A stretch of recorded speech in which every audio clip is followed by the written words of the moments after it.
추수감사절을 영어로 Thanksgiving Day라고 말합니다. 이 Thanksgiving이라는 말은 Give Thanks라는 말로부터 왔다고 합니다. 감사하는 마음을 전달하는 그런 절기다, 그런 어원을 갖고 있습니다. 이런 말이 생기게 된 데는 두 가지 핵심적인 감사의 중심이 있었습니다. 1620년 무렵 청교도들이 신앙의 자유를 얻기 위하여 당시에 영국 식민지였던 이 미국 땅으로 건너왔습니다. 신앙의 자유만 보고 왔기 때문에 별다른 준비 없이 와서 이들은 굉장한 어려움을 겪게 됩니다. 이 땅에서 농사를 어떻게 지어야 되는지도 자세히 몰랐고 이 기후에 어떻게 적응해야 되는지도 몰라서 굶주리기도 하고 심지어는 병들어 죽기도 했다고 합니다. 그때 그들에게 도움의 손길을 준 사람들이 있었고 그 도움의 손길을 통해서 농사 짓는 법도 배우고 또 짐승을 기르는 방법, 또 겨울을 나는 방법들을 배워서 잘 정착해서 농사를 짓게 됩니다. 그리고 첫 번째 수확을 거두게 되었을 때 그들은 하나님께 예배를 드리며 헌물을 드리며 감사했습니다. 하나님 감사합니다. 이 새로운 곳에서 신앙의 자유도 얻고 또 이렇게 삶의 터전도 이루게 하시니 감사합니다. 그리고 그들이 그날 저녁에 만찬을 준비합니다. 만찬을 준비하고 사람들을 초청했습니다. 그 도움받은 사람들을 초청해서 그 식탁을 자기들을 위한 것이 아니라 바로 도움을 준 그들에게 Give Thanks 하는 마음으로 식탁을 제공했는데 그것이 추수감사절 식탁의 시작입니다. 하나님께 예배를 드리며 Give Thanks 한 것은 우리가 쉽게 파악할 수 있는데 사람들에게 감사하는 마음으로 식탁을 차렸던 이 사람들, 도움을 준 사람들은 다름 아닌 당시의 네이티브 아메리칸, 이 미국 땅의 원주민들입니다. 과거에 콜럼버스가 잘못 알고 인도 사람 아니냐 해서 인디언이라고 했던 바로 그들입니다. 지금도 이 뉴욕 땅에 보면 발음하기 좀 어려운 지명들이 있어요. 롱아일랜드 보면 저는 그걸 하파지라고 한동안 발음을 했는데 미국 사람들이 하포그라 그래서 메사피쿠아 뭐 이런 이상한 지명 이름들이 좀 있어요. 이게 전부 그 원주민들의 이름에서 왔죠. 알기로는 맨하탄, 커네티컷 이런 이름도 다 원주민들의 언어로부터 왔다고 합니다. 이렇게 초창기에 미국 땅에 도착한 이주민들, 그 백인들은 원주민들과 좋은 관계를 누렸습니다. 좋은 관계란 뭐냐? 일방적으로 고마움을 표현했다는 겁니다. 이 땅에 와서 살 수 있도록 도와줘서 고맙습니다. 그런데 미국의 역사를 보면 그 감사는 곧 배신으로 바뀐다는 사실을 우리는 보게 됩니다. 미국이 확장해 가면서 개척시대로 접어들면서 결국 원주민들의 땅을 빼앗고 하는 과정 중에 원주민들이 그 땅을 버리고 떠나지 않으면 살상하기까지 했죠. 이른바 원주민 살상의 잔혹사가 미국 역사 속에 있다는 걸 그 누구도 부인할 수 없고 미국 대통령도 한때는 그 원주민들에게 사과 발언까지 했습니다. 저는 이런 걸 보면서 왜 감사가 배신으로 바뀌었을까? 보통 배신자 하면 우리는 타고난 악마 같은 사람이라고 생각하지만 이 미국 땅에 사는 사람들이 다 그랬겠습니까? 배신자가 악마 같은 사람만 있겠습니까? 예수님의 제자 중에도 가룟 유다 같은 사람은 악의 도구로 사용된 사람처럼 보여서 악마 같은 사람이라고 말할지 모르지만 베드로는 또 다르지 않습니까? 베드로도 배신자였지만 그는 악마 같은 사람이 아니라 심약한 사람이었죠. 예수님 앞에서 그는 장담을 합니다. 내가 감옥에 같이 갈지언정 같이 죽음에 처할지언정 나는 예수님을 배반하지 않겠습니다. 그때 예수님이 말씀하시죠. 다 굴기 전에 너는 나를 3번 부인하리라. 왜 부인했죠? 왜 그토록 충성하겠다고 하고 주님 앞에 감사함과 사랑으로 대했던 베드로가 왜 배신했죠? 그런데 베드로는 배신자로 치면 진정한 배신자는 아니죠. 다시 회개하고 돌아왔으니까. 신약 성경에 배신자 하면 떠오르는 사람이 한 사람 있긴 합니다. 그 사람의 이름은 데마입니다. 신약 성경에 몇 곳에 등장하는 이 데마는 한동안 바울의 아주 좋은 동역자였습니다. 우리가 알고 있는 누가, 디모데 그 이상으로 바울에게 충성하고 함께하며 복음을 전했던 자입니다. 골로새서 4장 14절에 이렇게 나옵니다. 사랑을 받는 의사 누가와 또한 사랑을 듬뿍 받는 데마가 너희에게 문안하느니라. 골로새 교회에 두 명의 사역자들을 바울이 소개하는데, 누가복음을 쓴 누가는 워낙 유명하니까 차치하더라도 그동안 잘 몰랐던 이 데마가 누가복음을 쓴 누가와 동급으로 소개되고 있습니다. 바울의 진정한 동역자임을 드러냅니다. 빌레몬서 1장 24절에서는 또 이렇게 데마를 소개합니다. 나의 진정한 동역자 마가, 아리스타고, 누가, 그리고 데마.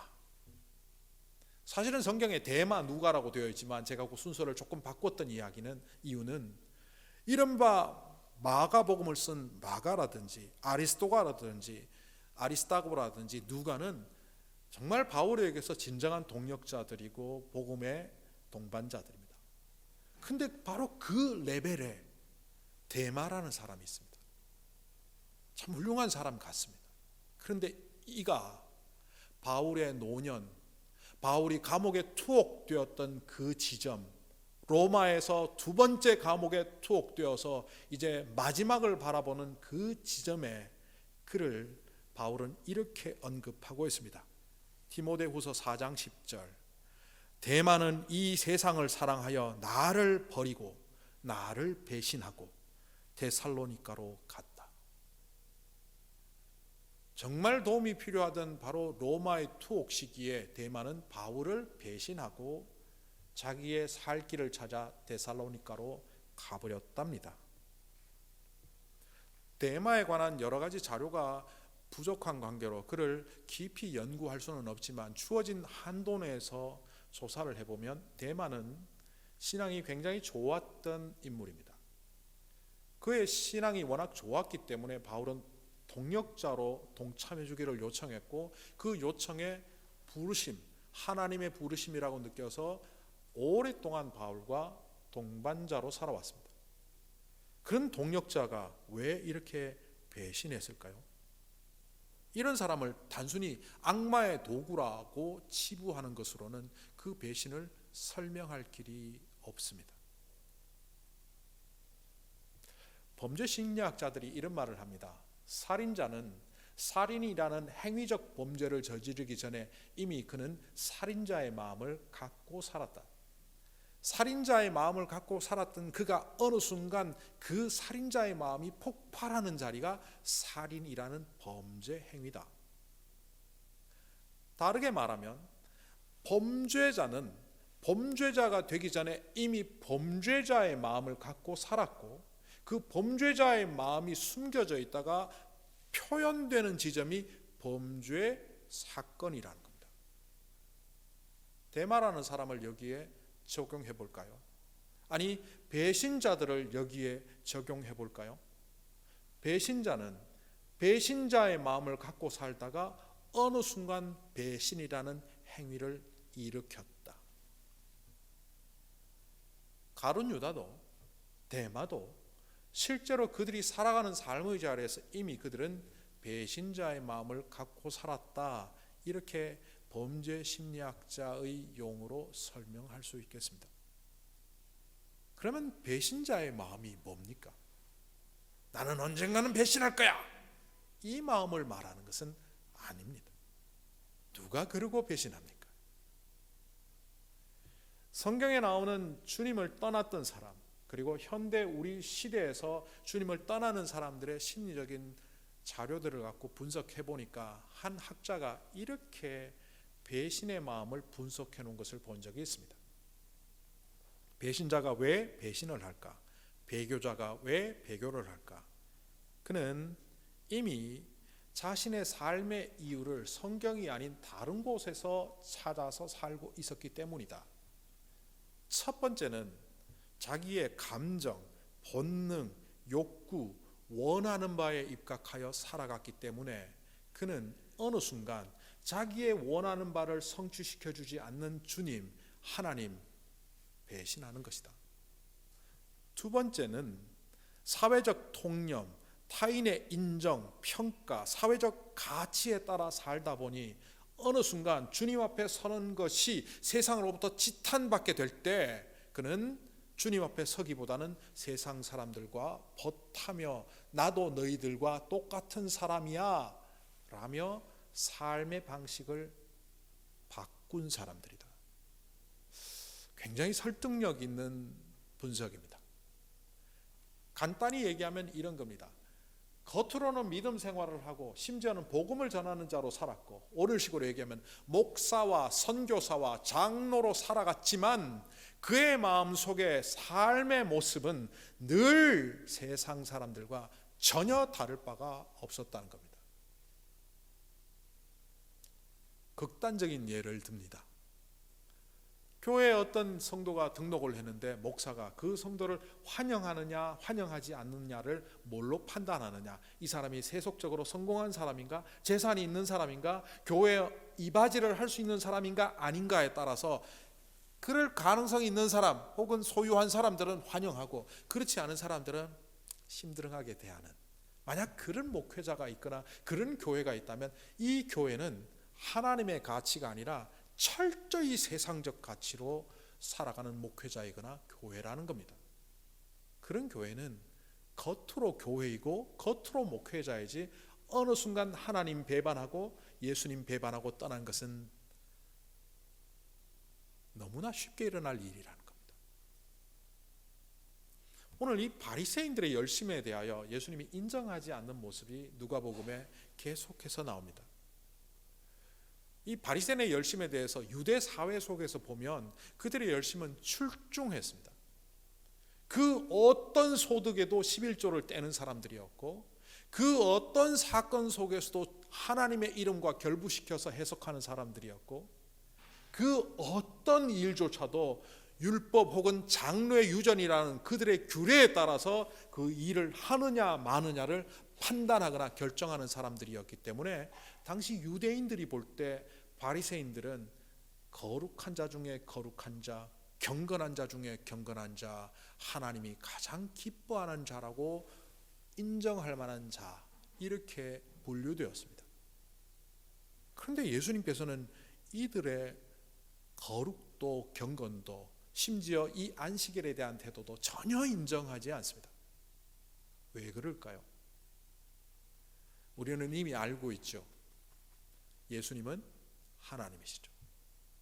하나님은 겉을 보고 판단하시는 분이 아니라 마음 중심으로 판단하시는 분임을 사무엘상에 이미 하나님의 특징을 드러내고 있죠. 나는 외모를 보지 않고 그 중심을 본다. 바리새인의 본색이 뭡니까? 우리는 이 성경 말씀을 통하여 바리새인의 본색을 어느 정도는 볼 수 있습니다. 오늘 말씀에 한번 보십시오. 그들이 뭐라고 행동을 취하고 있습니까? 율법학자와 바리새파 사람들은 예수를 고발할 구실을 찾으려고 예수가 안식일에 병을 고치는지 엿보고 있었다. 밋밋하게 번역을 했는데 이걸 조금 세게 말하면 이런 겁니다.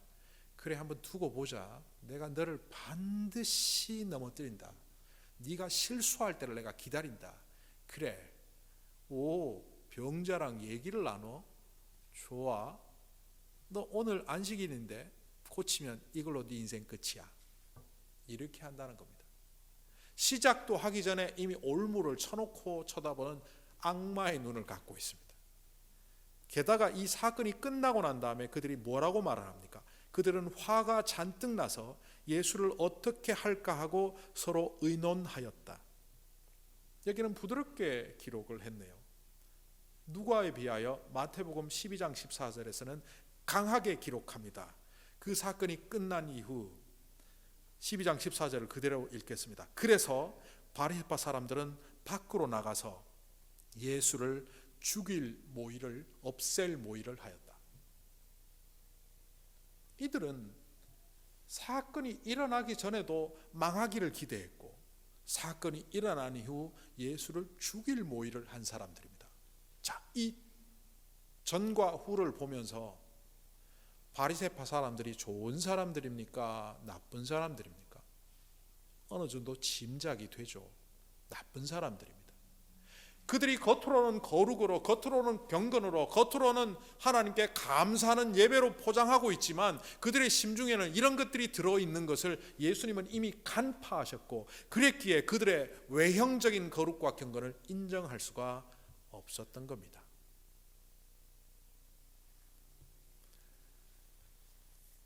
예수님이 지난번에 안식일에 대해서 얘기하셨던 이야기를 지난주에 나누면서 제가 마가복음에 이 말씀을 설명드렸습니다. 안식일이 사람을 위해서 있다. 그 당시에 많은 사람들은 사람이 안식일을 위해서 있다라고 했는데 예수님이 그것을 뒤집습니다. 안식일이 사람을 위해서 있다. 그런데 예수님이 결론은 뭐라고 하셨습니까? 그럼에도 불구하고 안식일이 사람을 위해서 있다고 할지라도 안식일의 주인은 인자, 주님이시다. 어떤 사람이 가여워서 집 밖에 넘어져 있는 사람을 집으로 데리고 와서 이 집주인이 옷도 새로 사주고 맛있는 음식도 제공하고 따뜻한 방도 제공하고 목욕도 하게 하고 그에게 필요한 용돈도 제공을 했다고 하면 그 사람이 참 감사하겠죠. 그런데 어느 순간 이 사람이 착각을 합니다. 이 정도 되면 이 집이 내가 아니야? 라고 집주인을 나가라 그러고 자기가 주인 노릇 하겠다 하면 집주인이 뭐라고 할까요? 야, 꺼져. 아니, 배려했더니만 권리인 줄 아네. 안식일이 사람을 위해서 있지만 그 안식일의 주인은 주님이란 뜻이 바로 그런 것과 연관되어 있습니다. 너희들에게 안식일을 통하여 하나님께 예배드리고 그 안식일을 통하여 생명과 평화를 낳으라고 이 날을 허락했는데 너희들은 끊임없이 너희들을 위한 날로 만들고 결국 바리새인들이 갖고 있는 그 규례로 다른 사람들을 핍박하고 정죄하고 탄압하고 있다면 너희들 꺼져.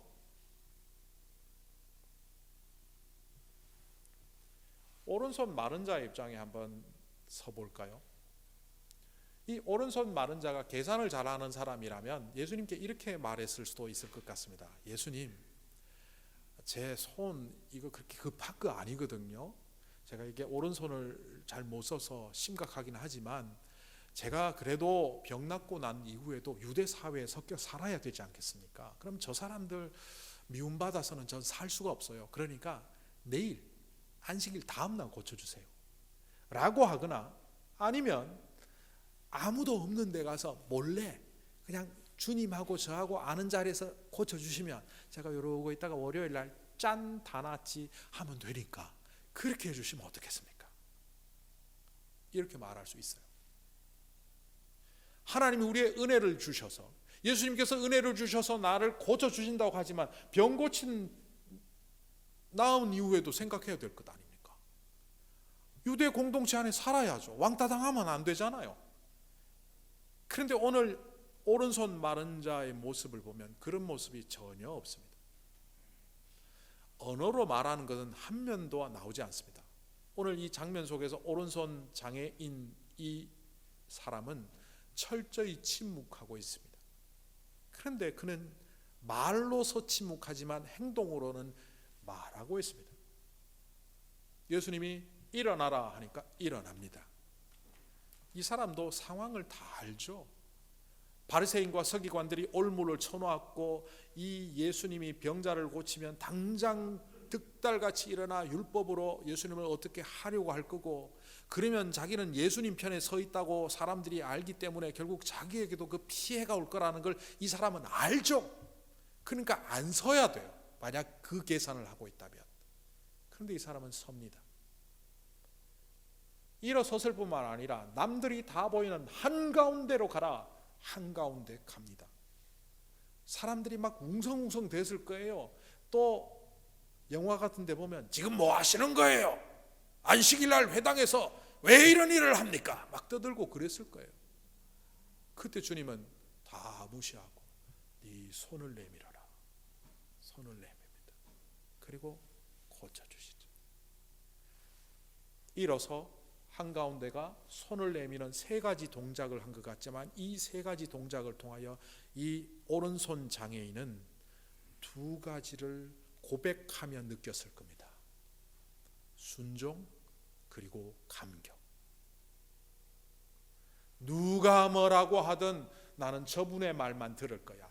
일어서고 가운데로 가고 손 내밀고. 그리고 그 사람의 마음속에 이 누가 뭐래도 나는 순종할 거야 기반에 깔려 있는 게 뭡니까? 믿음입니다. 모든 병자를 고치신 저분이 내 손을 고쳐주시는구나.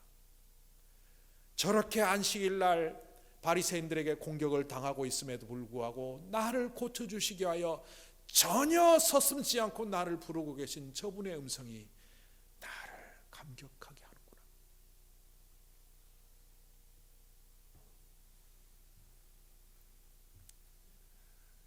책에서 읽은 이야기입니다. 오래전에 중국 교회 성도들 이야기인데요.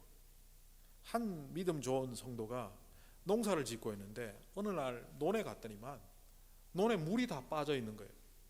논에는 물이 항상 이렇게 차 있어야 되지 않습니까? 그것을 위해서 밤새도록 물을 퍼올리고 수차를 통해서 퍼올리고 그렇게 하는데 밤새도록 물을 올려놨더니만 물이 다 빠져 있는 거예요.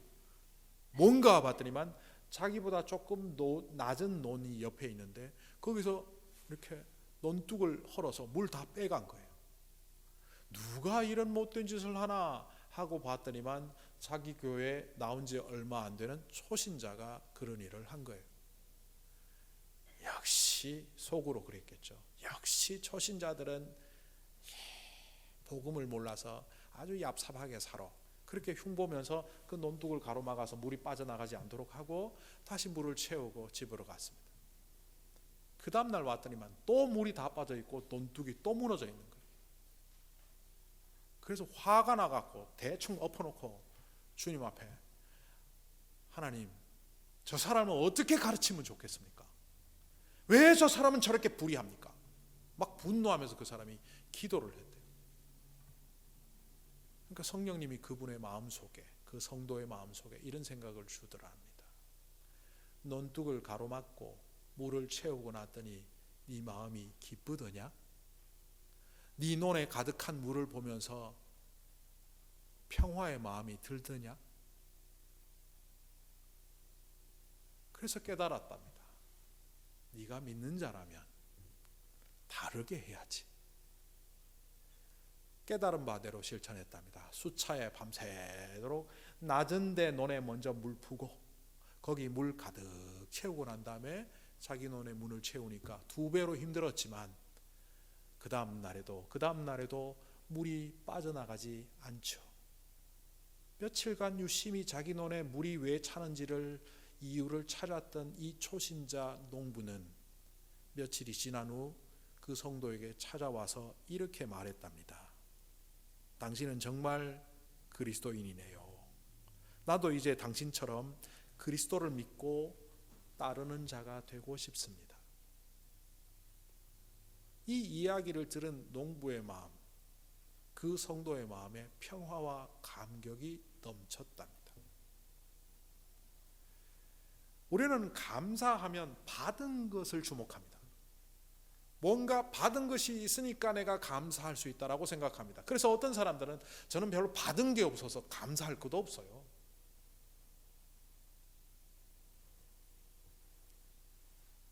레위기에 보면 감사를 이렇게 가르쳐 주기도 합니다. 감사의 제물로 바쳐진 고기는 그날에 다 먹어야 하고 조금이라도 남아 있으면 아침까지 남겨두어서는 안 된다.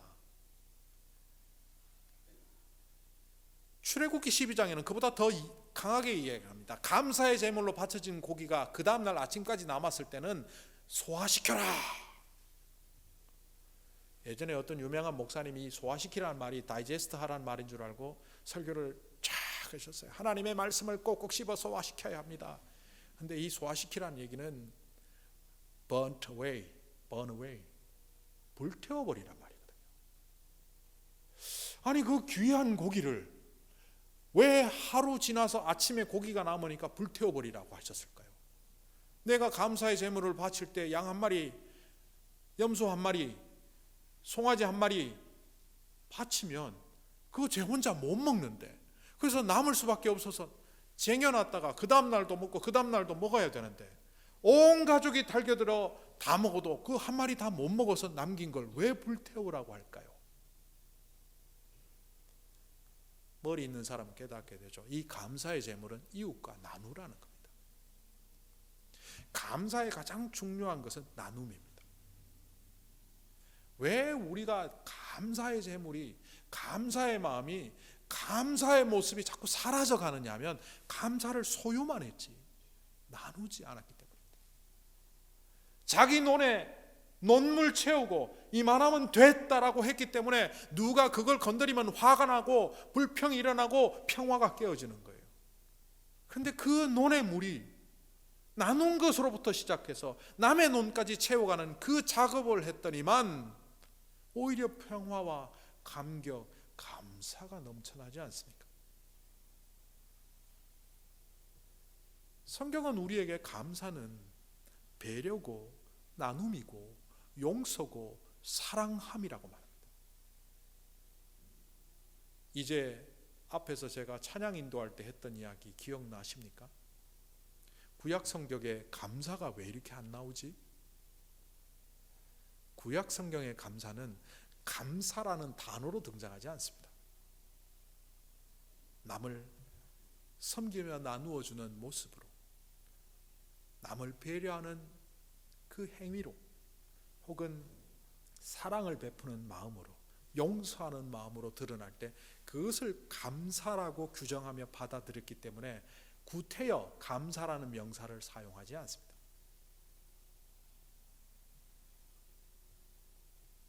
주님께서 우리에게 감사를 말할 때는요, 신약 성경에 나오는 감사의 대부분은 명령법입니다. 바울을 통해서 주셨던, 예수님이 직접 말씀하셨던, 다른 사도들을 통해서 말씀하셨던 대부분의 감사는 감사할 때 감사하라는 것이 아니라 그냥 명령법이에요. 감사해! 감사하면 가장 유명한 구절 기억나십니까? 데살로니가 전서 5장 18절.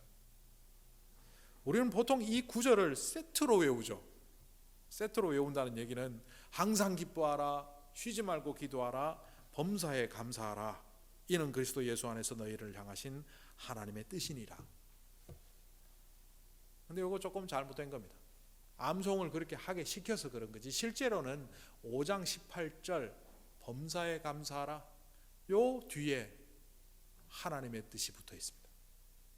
무슨 얘기냐면 항상 기뻐하라, 쉬지 말고 기도하라, 범사에 감사하라, 이걸 마치 세트처럼 외웠기 때문에 이 세 가지가 하나님의 뜻인 것처럼 우리는 알고 있지만 그렇지 않다는 겁니다. 데살로니가전서 5장에는요 많은 교훈들을 줍니다.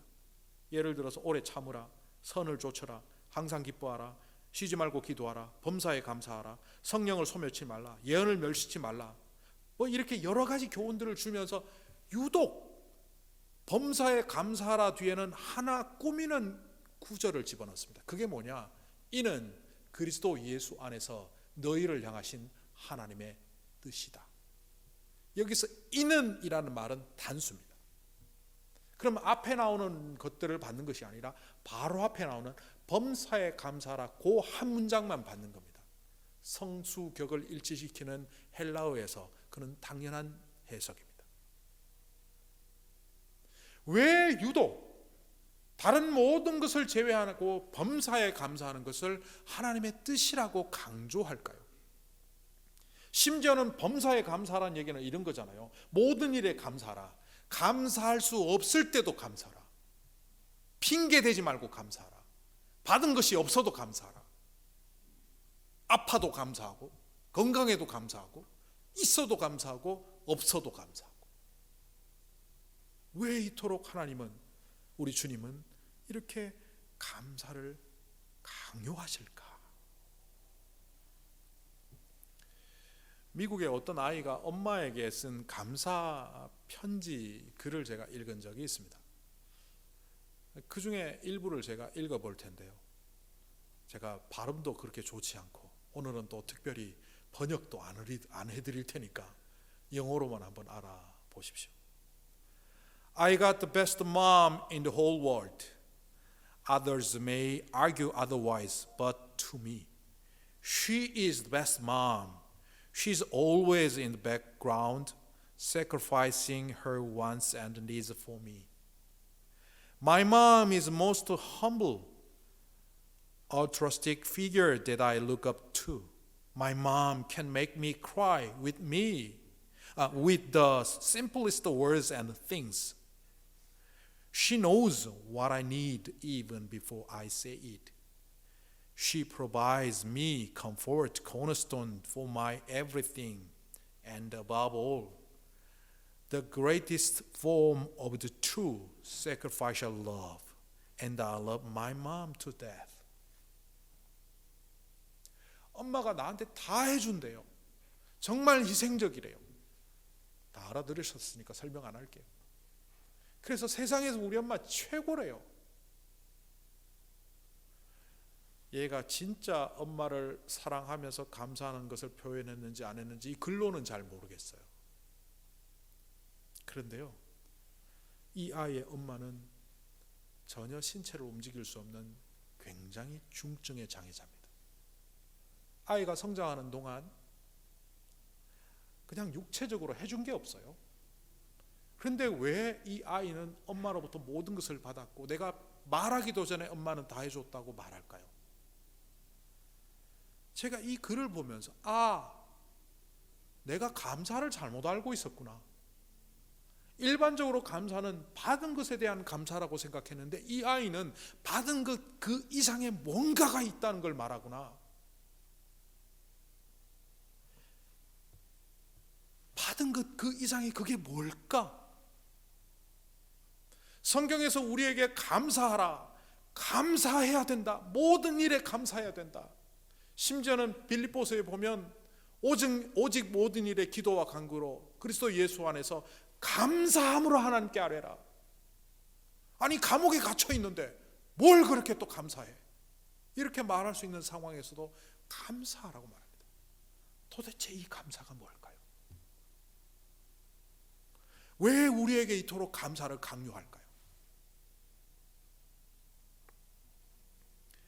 구약 성경에 그래도 감사라는 단어를 한번 찾아보면요, 야다라는 단어가 있습니다. 근데 이 야다라는 단어는 또 다른 단어, 철자는 다르지만 발음이 똑같습니다. 히브리어로 야다라는 말과 발음이 같습니다. 그래서 이렇게 해석을 할 수 있죠. 야다라는 것은 믿음을 말합니다. 내가 하나님을 압니다. 내가 하나님을 믿습니다. 하나님을 알고 믿는 것은 결국 야다, 또 다른 야다인 감사를 통해서 믿음이 유지된다는 거예요. 히브리인데 언어 유희 같지만 이 언어 유희 속에 담겨있는 아주 심오한 뜻이 그런 겁니다. 하나님을 믿는 것은 그 믿음은 결국 야다, 감사함으로 유지된다. 이런 해석이 신약 성경에 반영이 된 단어가 있습니다. 구약에 감사라는 말이 나오면 헬라어로 번역을 할 때 그 헬라어 단어 카리스를 씁니다. 우리가 헬라어 카리스, 제가 여러 번 얘기했기 때문에 아시는 분도 있겠죠. 은혜로 번역합니다. 카리스가 나오면 대부분의 성경에서는 은혜로 번역합니다. 하나님의 은혜, 오늘도 은혜 찬양을 많이 했죠. 제가 은혜를 감사라고 말했던 이유가 바로 여기에 근거하죠. 이 카리스, 은혜란 말 속에는 감사가 들어가 있습니다. 하나님의 은혜로다, 모든 것이 주님의 은혜로다 말하는 그 심정에는 모든 것이 감사할 뿐이로다, 바로 그게 있다는 겁니다. 이게 왜 중요하냐? 다시 데살로니가전서 5장 18절로 가볼까요?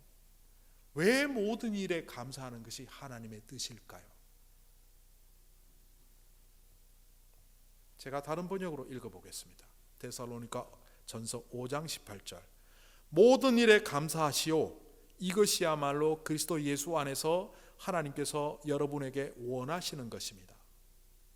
우리가 그냥 하나님의 뜻이라고 알고 있었는데 이 번역에서는 정말 하나님이 원하시는 것이 우리가 감사하는 거랍니다. 범사에. 또 다른 번역입니다. 무엇에든지 감사하십시오. 이것이야말로 하나님께서 그리스도 예수 안에서 여러분에게 바라시는 생활 방식입니다. 하나님이 원하시는 생활 방식, 우리의 모습이 바로 감사랍니다. 왜 하나님은 이토록 우리가 감사하는 사람이 되기를 원하실까요? 그 실증적 예가 제가 존경하는 강용우 박사라고 생각합니다. 지금은 돌아가셨지만 이 강용우 박사는 한국에서 나이 15살 되던 해에 축구공에 눈을 맞아서 실명을 합니다. 중도 실명, 15살에 실명을 했으니까 참 이후의 삶이 힘들었죠. 그래서 엄마와 누나는 그 동생을 또 아들을 위해서 최선을 다했는데 안타깝게도 어머니는 뇌졸중으로 사망하시고 누나는 과로로 사망합니다. 아니 눈도 안 보이는데 엄마도 돌아가시고 누나도 세상을 떠나고 홀홀단신이 되었습니다. 혈혈단신이 된 그때, 그런데 이 사람은 그 이후 봉사자들의 도움을 통해서 점자를 배우게 되고 배운 점자를 통하여 책을 읽었고 그리고 연세대학에 들어갔고 그리고 이 사람은 미국에 건너와서 유학 생활을 하는데 우리나라 한국인으로서는 시각장애인으로 첫 번째 박사학위를 받습니다. 대학 교수가 되는 것은 물론이고 이후 그의 삶의 이력에 백악관의 자문위원을 했을 뿐만 아니라 국가장애위원회 행정차관보 지위까지 누렸고 또 나중에는 유엔의 장애위원회에서 부위원장을 할 만큼 사회적으로, 국가적으로, 국제적으로 인정받는 삶을 살았습니다. 이런 삶을 취재하던 기자가 그에게 물었습니다. 어렵고 힘든 과정에 남들은 볼 수 있는데 보지 못하는 그 상황 속에서도 어떻게 이렇게 극복하며 잘된 삶을 사셨습니까? 이야기를 기자에게 말했는데 그것을 요약해 보면 이런 내용입니다. 나는 가지지 못한 한 가지보다 가진 여러 가지를 감사합니다. 제가 눈은 안 보이지만 귀도 들리고 말도 할 수 있고 코로 냄새도 맡고 손도 발도 다 있습니다. 감사할 게 이렇게 많은데 단지 안 보이는 눈 하나 갖고 제가 불만을 한다면 안 되겠죠. 제가 어린 시절 어머니가 돌아가시고 누나가 죽었을 때 절망스러웠지만 저와 전혀 혈연 관계가 아닌 선생님들이 와서 글을 가르쳐주고 점자를 가르쳐주고 도와주었습니다.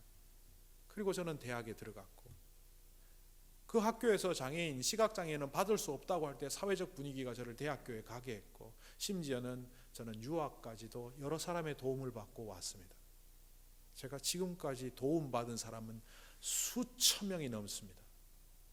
우리 어머니, 누나가 나를 도와주지 못한 그것 때문에 제가 불만을 갖는다면 저는 어리석은 사람이겠죠. 가지지 못한 한 가지를 불평하지 말고 가진 10가지를 감사하면 내 삶은 감사하는 방식으로 바뀝니다. 그리고 그 모든 것이 감사일 뿐입니다. 좀 전에 제가 다른 해석에서 번역에서 하나님이 우리에게 원하시는 감사는 바로 우리의 생활 방식이어야 한다는 것을 읽어드렸습니다. 우리는 믿음이 우리의 생활 방식과는 동떨어진 것이라고 생각합니다. 우리의 감사가 우리의 삶의 태도와는 동떨어진 뭔가 받은 것이 있을 때 표현하는 한 번의 표현이라고 생각합니다. 그런데 주님은 모든 상황 속에서 감사할 거리가 없을지라도 받은 것이 없을지라도 감사라고 하십니다. 그것은 바로 우리의 삶이 감사의 사람으로 바뀌어야 한다는 겁니다. 여러분 기억하십시오. 물고기 2마리, 보리떡 5개, 사람 5,000명. 인간의 눈으로 보면 이것 갖고 뭐 하자는 거야? 뭐 장난하나? 그런 제자들도 있을 때 주님은 그 도시락을 받들고 처음으로 하셨던 말이 뭡니까? 하나님 감사합니다. 예수님의 그 감사의 소리는 오병이어로 5,000명을 먹이는 놀라운 기적의 현장으로 바꾸었습니다. 우리는 주님처럼 능력 있는 자는 아니지만 우리의 작은 삶의 모습이 감사의 삶의 모습으로 생활 방식이 바뀌는 순간, 우리의 입술에서 없는 것을 붙잡고 불평하는 사람이 아니라 가지고 있는 것을 감사하며 우리의 삶을 바꾸어가는 순간, 비록 물고기 2마리에 보리떡 5개에 불과한 초라한 우리의 삶이지만 하나님이 그 감사의 현장에 임하셔서 수많은 사람들에게 기적을 보여주는 오병이어의 주님의 사람이 된다는 것을 기억하십시오. 바로 주님은 저와 여러분을, 한울림 교회를, 여러분 가정을 그런 기적의 현장으로 만드시기 위하여 모든 일에 감사하라. 이것이 내가 정말 원하는 일이다. 사랑하는 주의 자녀들이 정말 복받고 정말 행복하게 살도록 감사하라. 기도하겠습니다.